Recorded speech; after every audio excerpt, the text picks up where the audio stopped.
साध संगत जी, प्रेम से कहना धन निरंकार जी। एक नई साखी के साथ स्वागत है आप सभी का आपके ही अपने चैनल पर। आज की साखी का विषय है अपनी बेटी को काबिल बनाइए। उसकी शादी करने से पहले ससुराल के बारे में जांच पड़ताल अवश्य कीजिए। तो चलिए सुनते हैं आज की ये साखी। साध संगत जी, अशोक जी अपने होने वाले समधी कमलेश जी से दहेज की बात कर रहे थे। तभी कमलेश जी कहने लगे, अरे भाई साहब, दहेज की बात कौन कह रहा है, हमें तो केवल आपकी बेटी चाहिए।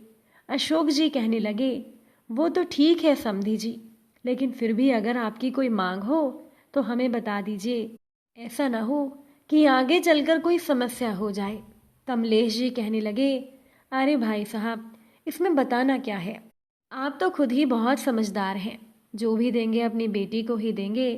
वैसे आप कह ही रहे हैं तो मैं बता देता हूँ कि हमारे घर में एक गाड़ी और एक मोटरसाइकिल तो है ही। गाड़ी तो मैं और आपका होने वाला दामाद अनिल अपने ऑफिस ले जाते हैं। अब नई नई शादी के बाद हमारी बहू यानी आपकी बेटी मोटरसाइकिल से कहीं जाती हुई तो अच्छी नहीं लगेगी, तो आप एक बड़ी सी गाड़ी देख लीजिएगा। अब देनी ही है तो कोई बड़ी गाड़ी ही देखिएगा। हमारी पहले वाली तो बहुत छोटी है, उसका मॉडल भी पुराना हो गया है। इतनी बड़ी तो दे ही दीजिएगा कि हमारे परिवार के सब लोग आराम से गाड़ी में बैठ सके। बाकी अपनी बेटी के लिए फर्नीचर, टीवी, एसी, बेड, अलमारी, वॉशिंग मशीन, ये सब तो आप देंगे ही। फिर कह देता हूँ कि हमें कुछ भी नहीं चाहिए, हमारे पास तो भगवान का दिया हुआ सब कुछ है, ये तो आप अपनी बेटी को देंगे। साथ संगत जी, बेचारे अशोक जी, उनकी 2 बेटियां और 2 बेटे थे और एक छोटी सी नौकरी वो करते थे। छोटी सी नौकरी में इतने बड़े परिवार का भरण पोषण वो करते हुए आए थे। किसी तरह से उन्होंने अपनी बड़ी बेटी की शादी कर दी और अब उनकी छोटी बेटी की बारी थी। उनकी छोटी बेटी नेहा पढ़ने लिखने में बहुत होशियार थी, इसीलिए जल्दी ही पढ़ाई खत्म करने के बाद उसे सरकारी नौकरी भी मिल गई और वो एक सरकारी अध्यापिका थी। भले ही उनकी बेटी सरकारी नौकरी में थी, लेकिन शादी की चिंता तो हर एक पिता को रहती ही है। अशोक जी थे भी बहुत ही स्वाभिमानी। नेहा कहा करती थी, पिताजी अब तो मैं भी नौकरी करती हूँ, मैं भी घर के खर्चे में आपका सहयोग कर सकती हूँ। तो अशोक जी तुरंत ही बेटी से कह देते थे, बेटी का पैसा लेकर अगर घर चलाना पड़े तो उस बाप का तो जीना ही बेकार है। अपने पैसे को संभाल कर रख, ये मुश्किल समय में तेरे काम आएगा। नेहा भी पिता की बात को काट कर कह देती थी, पिताजी आपने ही तो पढ़ा लिखा कर इस काबिल बनाया है कि आज मैं अपने पैरों पर खड़ी हो पाई हूँ। फिर क्या बेटी का कोई फर्ज नहीं बनता अपने परिवार के प्रति। अब अशोक जी को तो तर्कों में कोई भी हरा नहीं सकता था, इसीलिए नेहा को ही चुप होना पड़ता था। अब जब कमलेश जी ने इतने सारे सामान की मांग कर दी तो अशोक जी ने अपने समधी से कह दिया, समधी जी, ये बातें तो आपने हमें पहले नहीं बताई, अब जब सगाई हो गई है तब आप बता रही हैं। माफ़ कीजिएगा पर मुझे ये बोलना पड़ रहा है। कमलेश जी कहने लगे, क्या तुम अपनी बेटी को इतना भी नहीं दोगे? अरे हमारी हैसियत के हिसाब से बात करो। मेरे बेटे अनिल के लिए तो बड़े बड़े घर के रिश्तों की लाइन लगी हुई थी, लेकिन जब वर्मा जी आपकी बेटी का रिश्ता लेकर आए तो मैंने सोचा कि आप उनके जानने वालों में से हैं, अच्छी ही शादी करेंगे, इसीलिए कहने की ज़रूरत ही नहीं समझी।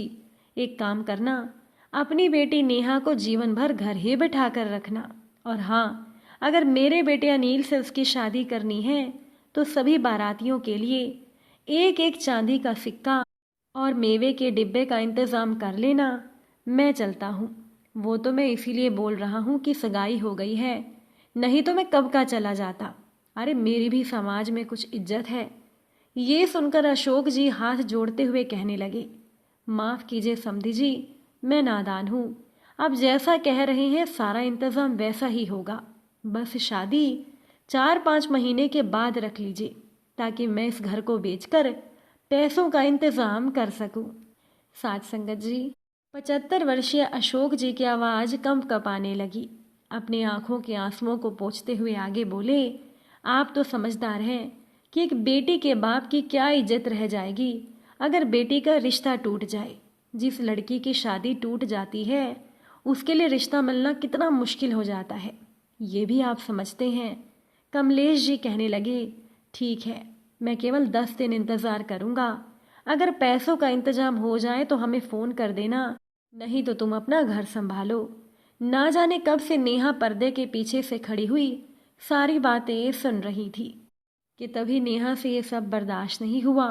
वो पर्दे से बाहर आ गई।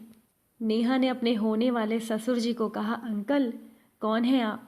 एक बेटे के पिता है ना, जिस बेटे को आपने जीवन भर खिलाया पिलाया, उसे पढ़ाया लिखाया, केवल इस दिन के लिए कि अपने बेटे को बेचकर आप अपनी ज़रूरतें पूरी कर सके। और खबरदार, अगर आपने मेरे पिताजी का अपमान किया, अपने बेटे को बीच चौराहे पर खड़ा करके आप उसकी नीलामी ही क्यों नहीं करवा देते? जो सबसे ज़्यादा कीमत लगाएगा उसी के साथ ही अपने बेटे की शादी कर दो। कम से कम इससे किसी पिता का आप लड़के वालों की खातिरदारी पर लगा हुआ पैसा तो बच जाएगा और आपको अपने बेटे की मुंह मांगी कीमत मिल जाएगी। सही कहा ना?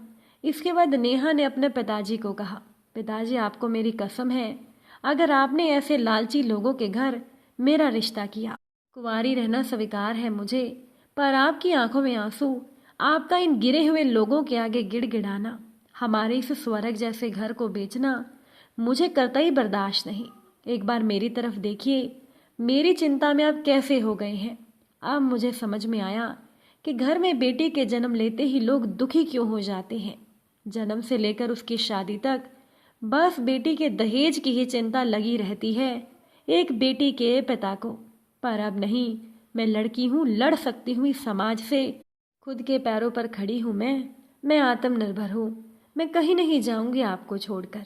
आपको सुख देने के दिन आए हैं, अब मैं आजीवन शादी ही नहीं करूंगी। इसके बाद नेहा ने कमलेश जी को अंगूठी देते हुए कहा, ये लीजिए आपकी अंगूठी, अब आप जा सकते हैं। कमलेश जी अपना सब मुंह लेकर चलते बने और इसके बाद अशोक जी ने बेटी को गले से लगा लिया और कहने लगे, तेरे जैसी बेटी अगर हर एक माता और पिता को मिल जाए तो कोई भी बेटी को बोझ नहीं समझेगा।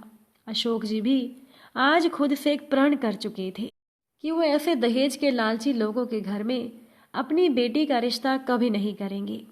साथ संगत जी, हर एक बेटी के माता पिता को अपनी बेटी को काबिल बनाना चाहिए और शादी करके बेटी को दूसरे के घर भेजने से पहले जांच पड़ताल अवश्य करनी चाहिए कि कहीं उसके ससुराल के लोग ऐसे दहेज के लालची तो नहीं।